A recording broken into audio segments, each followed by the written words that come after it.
30分钟读懂一个人，以故事为枕，以人生为背。这里是今夜读懂他，我是小军，我们开始吧。公元前372年，孟子出生在邹国。邹国在今天的山东邹城，离孔子的老家曲阜只有几十里地。他3岁的时候，父亲就死了，他的母亲姓长，一个人拉扯他长大。长氏不识字，但他知道读书重要。他一开始住在墓地旁边，孟子看到了就学人家哭丧、挖坑、埋人。长氏说不行。他搬到菜市场旁边，孟子又学人家吆喝、砍价、吵架。长氏说还是不行。他又搬到学堂旁边，孟子跟着学生们读书学礼仪。长氏说这才是住的地方。孟母3000，3个地方搬了3次。孟子小时候也偷过懒。有一天他放学早回来，长氏正在织布，问他书背了吗？孟子说背了。长氏说你背给我听。孟子背了几句，卡住了。长氏拿起剪刀，把织了一半的布剪断了。孟子吓了一跳。长氏说你读书半途而废，跟我剪断这匹布一样。孟子从此不敢偷懒。他后来写文章还提过专心致志这个词。孟子20多岁的时候出门游学，他拜在孔子的孙子子思的学生门下。子思是孔子的孙子，曾子是孔子的学生，曾子传子思，子思传他的学生。他的学生是谁？不知道。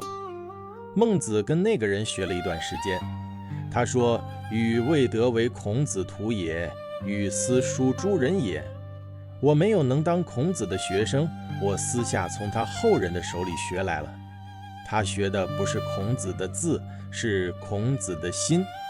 30岁那年，孟子开始收学生，他不要学费，来的管吃管住。有一个叫公孙丑的，是他最得意的门生。孟子出门，公孙丑跟着。孟子骂人，公孙丑记下来。孟子说的每句话，公孙丑都替他留着。还有一个叫万章的学生，万章是孟子晚年最重要的助手。孟子死了以后，万章和公孙丑把他的言论编成了《孟子》，全书一共7篇，35000多字。40岁的时候，孟子出门了，他要像孔子一样周游列国，把他的主张讲给国君听。他的主张是什么？仁政。他说你不要跟老百姓争利，你跟老百姓争利，老百姓就跟国君争利。老百姓从你那里学来的，你想让老百姓讲仁义，你自己就要讲仁义。你的心正了，老百姓的心就正了。这就是孔子说的其身正，不令而行。孟子第一站到了齐国，齐国是大国，国君是齐威王。齐威王打仗厉害，做生意厉害。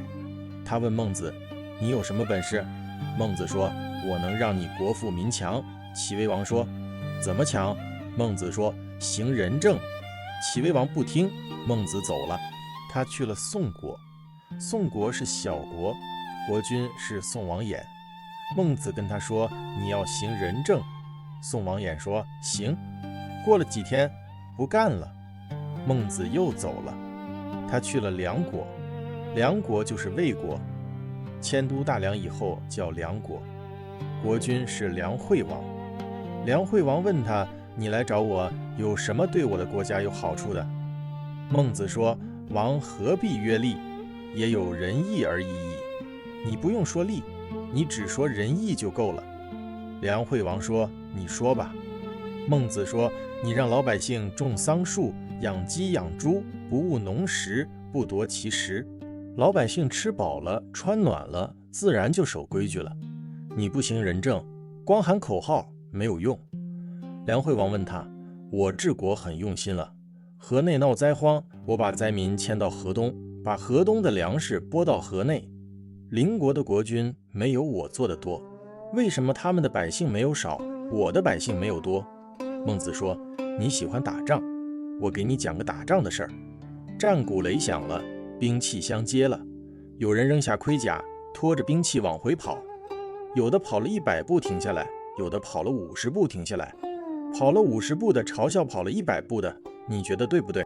梁惠王说不对，他只不过没跑到100步而已，也是跑。孟子说，你既然知道这个道理，你就不要指望你的百姓比邻国多了。梁惠王死了，他的儿子梁襄王即位。孟子去见梁襄王，梁襄王看了他一眼。孟子说，不像国君。走到他跟前，他也不看人。孟子说，天下怎么才能安定？梁襄王说，统一才能安定。孟子说，谁统一？梁襄王说，不是杀人者能统一。孟子说，你好好想想。孟子又去了齐国，这时候齐威王死了，他的儿子齐宣王即位。齐宣王喜欢听音乐，养牛养马。有一次他坐在堂上，下面有人牵着一头牛走过，牛在发抖。齐宣王说，放了他，我不忍心看他发抖。那人说，不记忠了。齐宣王说，换只羊。孟子听说以后，对齐宣王说，你有这个心，你就是人君。你不忍心看牛发抖，你把牛放了，那你有没有不忍心看老百姓挨饿受冻？你不想一想？齐宣王不说话了。孟子对齐宣王说，你让工匠给你做房子。工匠说，我做不了，你就换人。你做不了的事，你知道换人，那你治理国家做不了，你怎么不换？齐宣王说，我不会治。孟子说，不是你不会，是你不想。你心里想着那些美女、宝马、奇珍异宝，你不想老百姓。孟子在齐国待了好几年，齐宣王给他一个官职叫卿，但不是真卿，是客卿，坐冷板凳的。孟子说话，齐宣王听了不干。孟子要走了，齐宣王说，你别走，我给你加薪。孟子说，我跟你说的不是钱的事，你听我的话，我就留下来，你不听，我走了。齐宣王不听，孟子走了，他去了滕国。滕国是鲁国旁边的一个小国，国君是滕文公。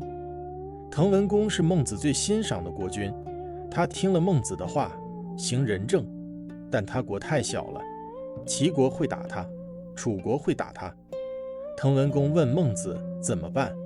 孟子说，你行仁政，你把墙修好，把粮食出好，把百姓练好，就算有人来打你，你也不怕。滕文公做了，但齐国打他的时候，他还是亡了。孟子没有怪他，他说，你做了你能做的，这就够了。孟子又去了宋国，宋王衍开始听了他的话，后来不听了。孟子又去了鲁国，鲁国不用他，他回到了邹国。那一年他65岁，他走了25年，见了10几个国君，没有一个用他。他回到家开始写书，他的学生公孙丑和万章帮他记，他把自己说的话整理成孟子，全书7篇。第1篇梁惠王，第2篇公孙丑，第3篇滕文公，第4篇离娄，第5篇万章，第6篇告子，第7篇尽心。他说了什么？他说，仁者无敌。他说，民为贵，社稷次之，君为轻。他说，天将降大任于斯人也，必先苦其心志，劳其筋骨。他说，鱼我所欲也，熊掌亦我所欲也，二者不可得兼，舍鱼而取熊掌者也。生亦我所欲也，义亦我所欲也，二者不可得兼，舍生而取义者也。孟子73岁那年去世了，他死的时候身边只有几个学生，他没有留下财产，没有留下孩子，他留下了一本书。那本书传了2000多年，传到了今天。他活着的时候没有人用他，他骂的那些国君没有人听他。他死了以后，他的书被列为4书之一。4书是《大学》《中庸》《论语》《孟子》，每一个读书的人都要背。宋朝的时候，他被封为邹国公；元朝的时候，他被封为亚圣。亚圣仅次于孔子的圣人，他排第二。孔庙里有他的牌位，每年祭孔，他跟着吃冷猪肉。孟子说过一句话，后来被人刻在石头上：穷则独善其身，达则兼济天下。你混得不好，你就把自己管好；你混得好，你就把天下管好。他把自己管好了，他没有兼济天下，不是他不想，是他不能。他见不到一个行仁政的国君，他见到的每一个国君都在打仗，在收税，在抢别人的地盘。他不愿意替他们做事，他宁可回家写书。他没有收很多学生，他没有开学校，他只有几个学生跟着他。他出门有人替他背包，他骂人有人替他记，他写书有人替他抄。那几个学生没有出名的，但他们替他传了书，没有他们就没有孟子。孟子的文章跟孔子的不一样，孔子是语录，一句一句的，孟子是辩论，一篇一篇的。他跟人吵架，吵得很凶。他的文章有气势，有逻辑，有感情。你读他的文章，能听到他的声音，他的声音很大，很急，很冲。他不让人插嘴，他要把你想说的全堵回去。他堵回去了，他赢了。他不跟你商量，他告诉你你是错的。他专门骂当官的。有人问他，你为什么要骂人？他说，予岂好辩哉？予不得已也。我难道喜欢吵架吗？我不得已。圣贤的时代过去了，异端邪说起来了，老百姓被误导了。我不说话，谁说话？他把自己当成孔子的传声筒。孔子不在了，他替孔子骂。他骂了一辈子，骂到了73岁。孟子的气养了一辈子。他说他养了浩然之气。有人问他，什么是浩然之气？他说，不好说，说不清楚。那种气是正义在心里积累多了，从身体里散发出来的。你做了亏心事，气就泄了；你坦坦荡荡，气就壮了。他说话的时候，气是壮的；他的文章读起来，气也是壮的。他写舜的父亲想杀舜，舜还是孝顺父亲。他写管仲帮齐桓公称霸，他说管仲不行。他写孔子是圣之使者，什么时候做什么事，不早不晚，刚刚好。他自己也想做那样的人，但他没有做到。不是他不会，是没有人给他机会。孟子老了以后不再出门了，他坐在家里跟学生聊天。学生问他，老师，你最大的遗憾是什么？他说，我没有见到孔子。学生说，孔子死了快100年了。他说，我知道，但我还是想见他。学生说，你见了他，你跟他说什么？他说，我问问他，你说的那些话，我理解的对不对？他想了一辈子，他把孔子的话想透了。他没有见到孔子，但他觉得自己离孔子很近。他说，乃所愿则学孔子也。我的愿望就是学孔子。他学了，他学得像。孔子死后，儒家的传人第一个是曾子，第二个是子思，第三个是孟子。孟子之后再没有人接上。1000多年后，韩愈说孟子是孔子的真正传人。孟子死了，他的书还在。你打开孟子，第一篇梁惠王。梁惠王站在池塘边，看着鸿雁迷路，问孟子，贤者也有这种快乐吗？孟子说，有，但你要先让老百姓快乐。老百姓不快乐，你一个人快乐，你快乐吗？你不快乐。这句话是2000多年前写的，你现在读还是对。孟子的道理不过时，因为他说的是人的道理，人不会变，道理就不会变。夜深了，你想起他说的那句话，穷则独善其身，达则兼济天下。你问问自己，你现在是穷还是达？你穷你就把自己管好，别抱怨，别骂人，别躺平。你把自己管好了，你就是孟子说的那个善其身的人。你达了，你就帮别人；你帮了，你就是孟子说的那个兼济天下的人。你不是在学他，你是在做他做的事。晚安，愿你心里有浩然之气，愿你站直了，愿你想起孟子的时候，知道他不只是一个名字。他站在2000多年前骂那些国君，骂那些不干活的人。他没有骂过你，你怕他，他不怕你。孟子不是孔子，孔子温和，孟子刚烈。孔子说，人不知而不愠，不亦君子乎？孟子说，你错了，你错了，你错了。孔子说，以直报怨。孟子说，以德报怨，何以报德？孔子说，君君臣臣，父父子子。孟子说，君视臣如土芥，则臣视君如寇仇。你对我不好，我就不听你的。他比孔子硬。孔子是冬天里的一件棉袍，孟子是一堵墙。墙不暖和，但墙不倒。孟子一辈子都在骂人，骂梁惠王，骂齐宣王，骂宋王衍，骂管仲，骂杨朱，骂墨翟，骂那些不干活的人，骂那些只会拍马屁的人。他骂的人里有国君，有大臣，有学者，有老百姓，他谁都骂。他骂了一辈子，没有一个人听他的。他不后悔。他说，我骂了，我就对得起自己了，你们听不听是你们的事。孟子年轻的时候，有人问他，你学孔子的学问，你见过孔子吗？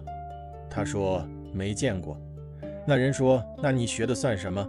孟子说，孔子死了，但他的心没有死，他的心跳在我这里，你听，我说话的声音是他的声音。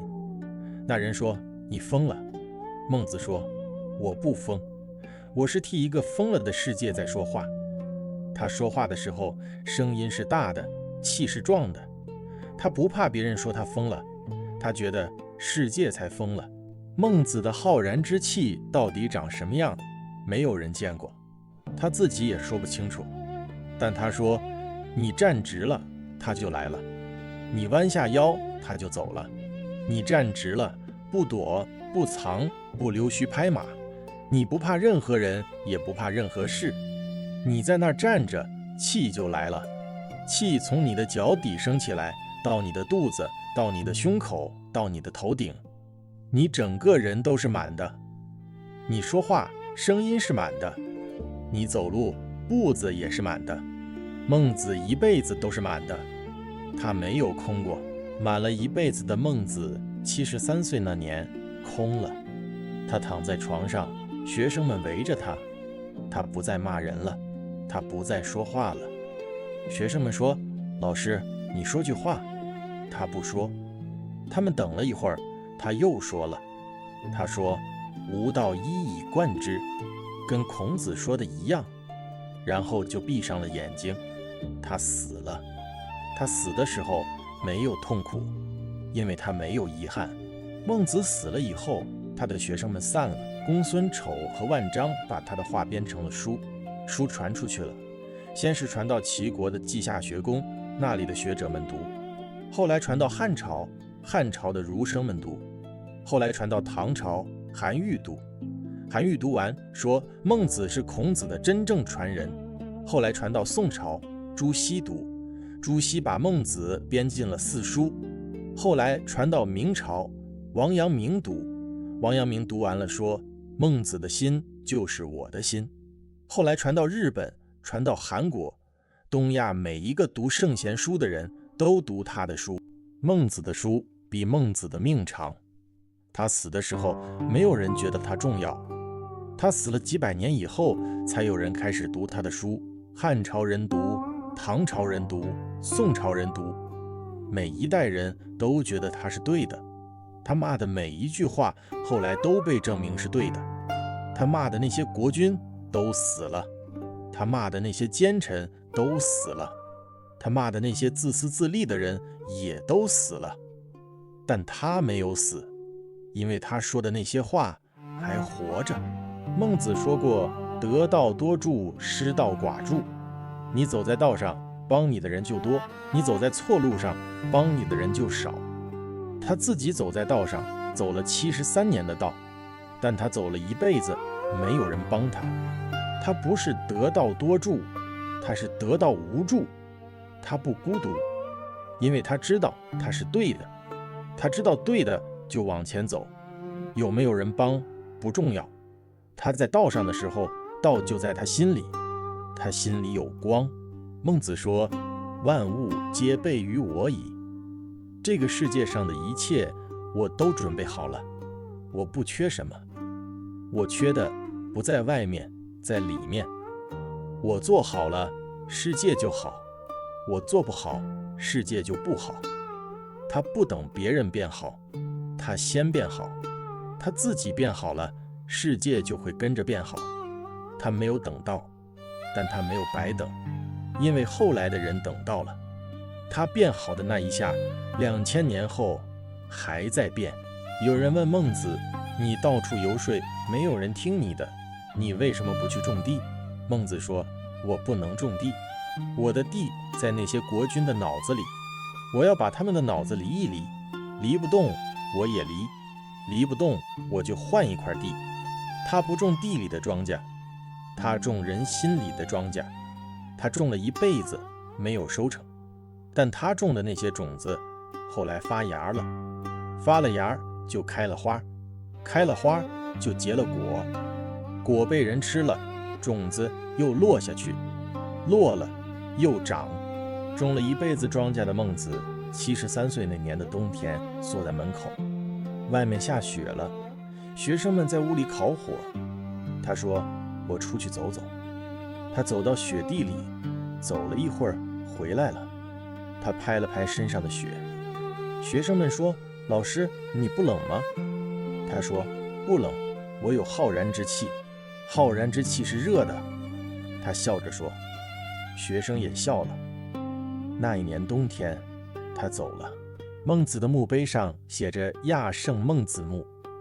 他活着的时候不知道这个词，他死了好多年以后才被人叫上的。他活着的时候，别人叫他孟夫子。夫子的意思是老师，他当过老师，教过几个学生。他不想当老师，他想当宰相。没有人让他当，他只能当老师。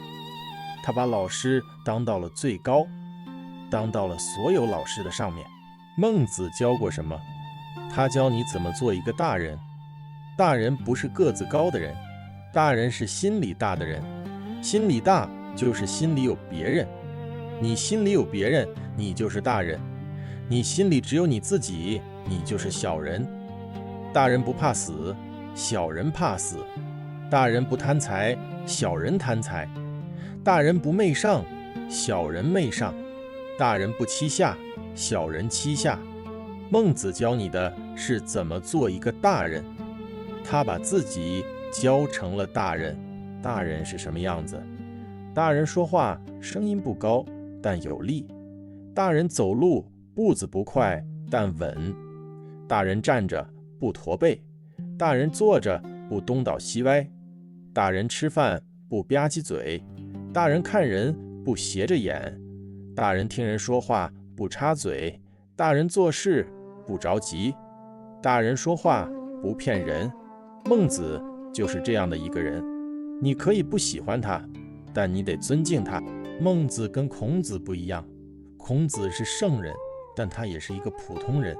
他会笑，会哭，会饿，会怕。孟子不笑，他一直绷着脸，他不会哭，不会饿，不会怕。他站在那里像一尊石像，石像是硬的、冷的，不会倒的。他把自己活成了一尊石像，他不怕别人把他砸碎，砸碎了他也不会倒。孟子去游说的时候从来不低头，他走进国君的大殿不跪。国君说你跪，他说我不跪。国君说你不怕我杀了你？孟子说杀了我就不用看你治国了，你杀了他不怕。他有浩然之气。浩然之气不是铁做的，是气做的。气看不见，但压不扁。国君没有杀他，因为他知道杀了他，他的名字就刻在历史的耻辱柱上了。孟子活到73岁，是他的学生说的。他说自己说了一句话，叫吾日三省吾身，那是曾子说的，不是他说的。他自己说了一句话，叫尽其心者，知其性也，知其性则知天矣。你把你的心用尽了，你就知道了你的本性，你知道了你的本性，你就知道了天。他用心了，他把心用尽了，他一直到死都在用心。孟子的心是什么心？是慈悲心。他看到别人饿，他难受；他看到别人动，他难受；他看到别人被人欺负，他难受。他不是为自己难受，他为自己难受，他不会去游说；他为别人难受，他才去。他的慈悲心是热的，他的浩然之气也是热的，热了一辈子没凉过。孟子死后，他的学生把他的文章编成书，书的最后一段是他的学生写的，写的是孟子死的那天。那天下了雪，孟子躺在床上，他面前坐着万章。万章说：老师，你还有什么要说的吗？孟子说：没有了。万章说：那我们走了。孟子说：你们走吧。万章站起来走到门口，回头看了一眼。孟子闭着眼睛想睡着了。万章说：老师，你冷吗？孟子没有回答，他已经走了。孟子走了以后，他的书留了下来。书的第一篇《梁惠王》写的是他见梁惠王的事。梁惠王是个大个子，很壮很胖。他站在池塘边问孟子：贤者亦有此乐乎？你是一个好人，你也有这种快乐吗？孟子说：贤者而后乐此。你当了贤者，你才能享受这个乐，你不当贤者，你享受不了。梁惠王没有听懂，他以为自己听懂了，他没有懂。孟子的最后一篇是尽心，尽心是把心用尽。孟子用尽了他的心，他心里的那些东西都被他写出来了。他的心里有老百姓，他的心里有仁义，他的心里有浩然之气。他把这些全留给了后人。后人读到这些，有的人懂了，有的人没有懂。懂了的人像他一样把心用尽，没有懂的人一辈子都不会懂。有人问孟子：你活了一辈子，有没有什么特别后悔的事？孟子说：有。他问：是什么？孟子说：我年轻的时候骂了一个人。他问：谁？孟子说：梁惠王。他问：你为什么后悔？孟子说：我不该骂他。他问：你骂错了吗？孟子说：我没有骂错。他问：那你为什么后悔？孟子说：我骂完他，他改了吗？没有。他问：那你后悔什么？孟子说：我后悔浪费了一口唾沫。孟子骂了一辈子人，他骂过梁惠王，骂过齐宣王，骂过宋王衍，他骂过管仲，骂过杨朱，骂过莫翟。他骂过的人后来都死了，他没有骂过的人后来也死了。他没有把自己骂活。人都会死，他也会。他死了，他骂的那些人也死了，但他说的话没有死。骂人的话没有死，话活着，人就不会死。他死了，他还活着。2000多年前的一个冬天，孟子在邹国的路上走，他老了，走得慢。他走到一棵树旁边坐下来，树是槐树，很老。他靠着树看着远方，远方有山，山上有雪。他说：天地有正气，杂然复流行。这8个字不是他说的，是文天祥说的，但文天祥是在他后面1000年说的。孟子没有看到，他看到的是雪，雪落在他身上，他不冷，他拍了拍身上的雪，站起来继续走。走到邹国的城门口，他看了一眼城门，城门上写着邹字。他走进去，邹国很小，没有多少人。他走到家门口，推开门，屋里是冷的。他生了一盆火，坐在火旁边，拿出竹简看了一会儿。他看的是《诗经》，看了一会儿，放下。他的眼睛里有泪。他哭了吗？没有人知道。孟子一生都在讲仁义，仁者爱人，义者循礼。你爱人，你守规矩，你就是好人；他不爱人，不守规矩，你就是坏人。他讲了一辈子仁义，但他见到的所有人都不讲。他见到的那些国君不讲，他见到的那些大臣不讲，他见到的那些百姓也不讲。他一个人讲。他是孤独的，但他没有因为孤独就放弃。他讲到死。孟子说，人之所不学而能者，其良能也。你不用学就会的东西是你的本能，你不用想就知道的事是你的良知。人都有良知。你看到一个人掉进水里，你想去救他，你不用想，那就是良知。你看到了，你去了，你就做了；你没去，你就没做。你做了，你是好人；你没做，你也不是坏人，你是没那么好。孟子要你做最好的那一种。孟子不做一个普通的好人，他要做一个顶天立地的好人。他站直了，他不弯腰，他不低头，他不向权力低头，不向暴力低头，不向金钱低头。他站在那里就是一根柱子，柱子是直的，不会弯。他不会说话，但他在那里，你就知道你是安全的。孟子的那根柱子立了2000多年，还在。夜深了，你想起他说的那些话，你想起他那句穷则独善其身，达则兼济天下，你想起他那句天将降大任于斯人也，你想起他那句舍生取义。你读他的书，觉得他在教你，他不是在教你，他是在告诉你他已经做完了，剩下的是你的事了。你不用像他那样去骂国君，你没有国君可以骂。你可以骂那些比你有钱的人，骂那些比你有权的人。你骂完了，他们改吗？不改。你骂了，你自己舒服了。孟子骂了一辈子，没有人改，他自己舒服了。他舒服了就继续写，他写完了，后人读了，后人读了也舒服了。他给了后人一个出口，骂人的出口。但孟子不只是让人骂人，他让人看到更高的东西。他看到过人，他见过齐国的大街上有饿死的人，他见过梁国的战场上有战死的人，他见过宋国的河水里有淹死的人。他见过人死，他见过人活，他见过人活得像人，也见过人活得像狗。他告诉那些人，你可以活得像人，你活得像人，你就赢了；你活得像狗，你就输了。他是赢的那个人，他没有钱，没有地，没有房子，但他站在那里，比任何一个有钱有地有房子的人都高。他高，是因为他心里的东西高，他心里的东西叫人。人不是一个字，人是你站在别人的位置上替别人想，你想了，你就是人；你不想，你就不是。他想了一辈子，他也替别人想了一辈子。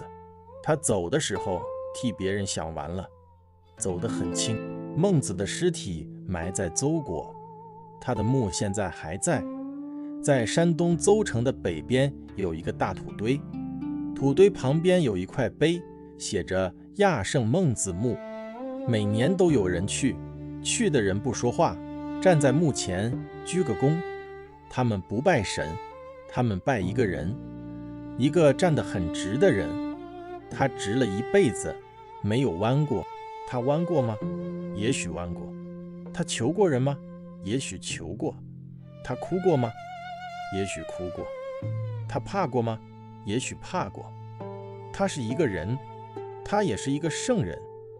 圣人是人做的，他也是人。他在做一个人的路上做到最好。他没有做到最好，但他一直在做，做到他不能做的那一天。他不能做了，他走了。他走的时候，他还在做。他的书替他做，2000多年了，他的书还在做。你翻开孟子，你看到他在那里，他坐在你面前，看着你，你不认识他，他也不认识你。他问你，你叫什么名字？你说了。他说，你不知道，你不知道你是谁，你不知道你要去哪里，你不知道你为什么活着。你想想，你想想他说的那些话，你想了，你就认识他了。晚安，愿你像孟子一样站直，不用太高，不用太壮，只要你站直了，你就是你，没人能让你跪下去。他没跪过，你也不要跪。